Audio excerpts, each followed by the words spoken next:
बुद्ध की।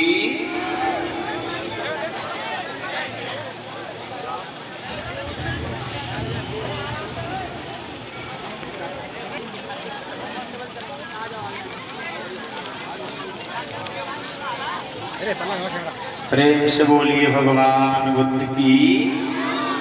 कहाँ बात चल रही थी? हवन में बलि चढ़ाने वाली बात। हवन में बलि चढ़ाई जाती है, इसका प्रमाण मैंने दिया भागवत के नवम स्कंद के हिसाब से। जब हरिश्चंद्र से जबरदस्ती लड़का चढ़वाने के लिए लड़ाई हुई तो हम और आप क्या थे?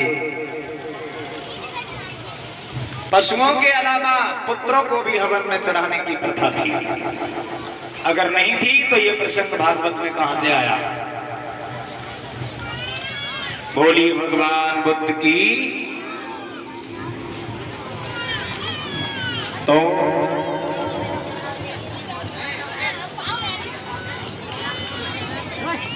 राजकुमार सिद्धार्थ ने पूछा, भैया इन पशुओं को कहां ले जा रहे हो?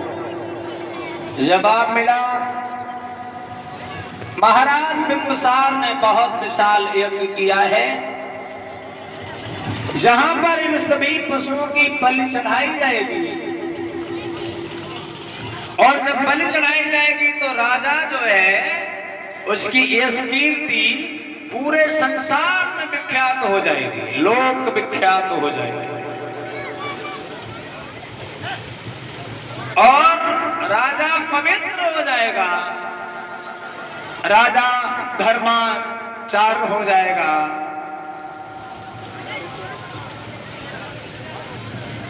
भगवान जो थे वो चकित रह गए।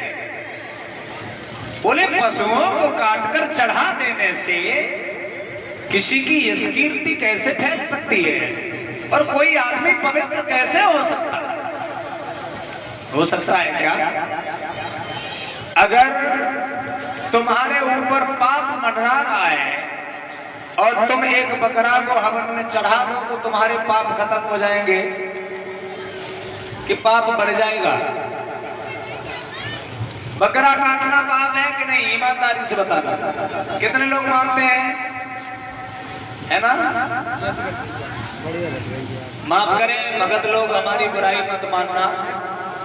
कोई अगर कटवा देता हो तो मैं तो जनता को समझा रहा हूं, बकरा काटने से पाप कम नहीं होता है, पाप बढ़ता है। आपके मन को शांति नहीं मिलती है, बल्कि मन अशांत हो जाता है। एक पाप आपके सिर पर चढ़ जाता है। भगवान ने सोचा कि हम ये अपनी आंखों से जाकर के देखेंगे कैसा हवन है, कैसा यज्ञ है वो, जहां पर पशुओं की बलि चढ़ाई जाएगी। तो भगवान भी जाकर के पेड़, कौन से राजा? बिंबिसार। भगवान भी वहीं पहुंच गए। एक तरफ भगवान खड़े हुए थे, अब एक आचार्य जी आए, उन्होंने राजा के पापों को उतारने के लिए जहां पर यज्ञ कुंड बना हुआ था वहीं पे राजा को खड़ा कर लिया, और खड़ा करने के बाद और का है, हम खुद परेशान। एक लहरिया उठाई। हमारे गांव से कोई हो? तुम्हारे आपने देखा है मगध लोग लहरिया से झाड़ते हैं। कथा सुन के आते तब कहते तुम कथा है, वो माला में सपना को लिए तो मैंने बताया वहाँ गए थे, पता नहीं किन तक बात कर झाड़ फूंक करते हैं। मतलब ना है, कथा की बात अलग। नीम की लहरिया उठाई और उठाने के बाद में झाड़ना शुरू किया। संतोष से मुझे बड़े लंबे लंबे मंत्र होते हैं फूंकने वालों के। तो भीड़ कशन हुआ गुरु नीर, गुरु साहिब, गुरु शंकर, गुरु अलखगंज, गुरु में संध्या ध्यान दीजिए, गुरु में नौम जापना कीजिए, गुरु बनाओ बड़ी बात की पूजे, भौर से भौरी रचे रचे दुश्मन द्वार, गुरु कारज में आइए सो पाँव लाख नकार, पहले पूजो शारद माता फिर पूजो निरंजनी, गुरु की शक्ति में थी भक्ति फरो मंत्र सदगुरु बाचा। बाचा लगा दिया और बाचा लगाने के बाद में लला नवोदय। हाँ बताओ क्या कह रहे? बढ़िया आए हैं ऐसे ही हाल ढीले ढीले।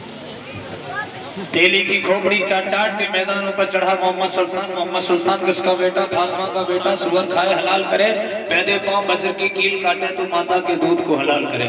माफ करना भैया, गाँव को चौकी लगी हुई तो अपनी बंधवाए लियो, क्योंकि हमने चौकी काटने वाला मंत्र बोल दिया है। अपने भगत जी से संपर्क कर लेना कि शास्त्री जी ने चौकी काट दी है, कब लगी हो तो अपनी दोबारा बंधवा लियो। हनुमान भगवान मान तो वहीं से सच्चे असीम खोसलो नाग में भंजे, कहो तो गिर पे चढ़े, कहो कहताल कैलाश तोरे, कहो जाए पाताल से स्पंद नासुक रोरे, तो राजा रामचंद्र की आन लंका उत्तर से दक्षिण करे आओ। खैर ज्यादा नहीं गाँव को बंद करने कटाया जाए, क्योंकि बहुत लोगों की चौकी लगी होती है। एक बार क्या हुआ, मैंने मंत्र सुना दिया, घर में किसी की बहू जो थी वो परेशान हो गई, समय से पहले ही उसका बच्चे का समय था, वो खंडित होने लगा। भगत जी ने मेरे ऊपर ढोक दिया पूरा, बोले शास्त्री जी ने मंच में बंद काट दो, क्योंकि भगत जी की जिम्मेदारी थी।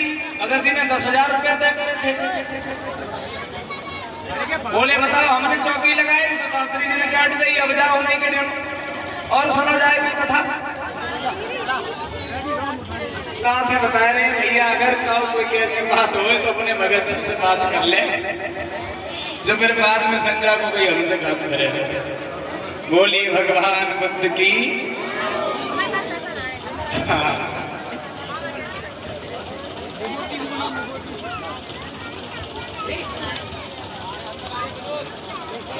बढ़िया तरह से मिल गया, यूट्यूब पे मिला ही जाओ। साथियों,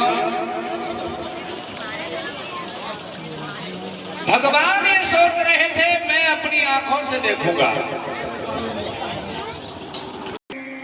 और कैसे पापों को खत्म किया जाएगा। राजा के पापों को मंत्र से उतार करके एक बकरे के ऊपर चढ़ा दिया गया। अब आप लोग बताइए, क्या किसी के पाप किसी के सिर से उतर करके बकरे के सिर पे आ जाएंगे? लेकिन राजा के पाप बकरा के सिर पर आ गए। सभी लोगों से कहा, मैंने अपनी मंत्र विद्या से पापों को उतार करके अब इस पशु के सिर पर चढ़ा दिया है। अब एक तलवार उठाइए। राजा के हाथ में तलवार दे दी और तलवार देने के बाद में राजा से कहा कि इस बकरे का सिर काट दो, सीधा हवन कुंड में ही सिर गिरे। जैसे ही सिर काटना चाहा, एकदम से भगवान बुद्ध बीच में राजकुमार सिद्धार्थ खड़े हो गए। महाराज बिंदुसार, तुम ये क्या कर रहे हो? एक पशु की अपने हाथ से हत्या कर रहे हो। तुम पाप तुम्हारे कम नहीं हो रहे हैं, बल्कि पशु को मारने से तुम्हारे सिर पर पाप सवार हो रहे हैं। इतने पशुओं को अगर तुम मारोगे तो तुम्हारे सिर पर पाप सवार हो जाएंगे। इसलिए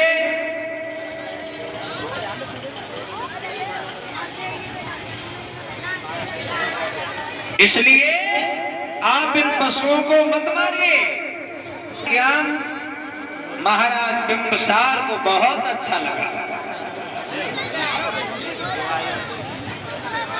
जो लोग वहां बैठे हुए थे सभी को भगवान की बात समझ में आई। आप बिल्कुल सही कह रहे हैं, ये तो हम पर पाप करवाना चाह रहे हैं, पाप खत्म करने के नाम से। पाप खत्म करने के नाम से पाप करवा रहे हैं। देख लीजिए भैया लोगों,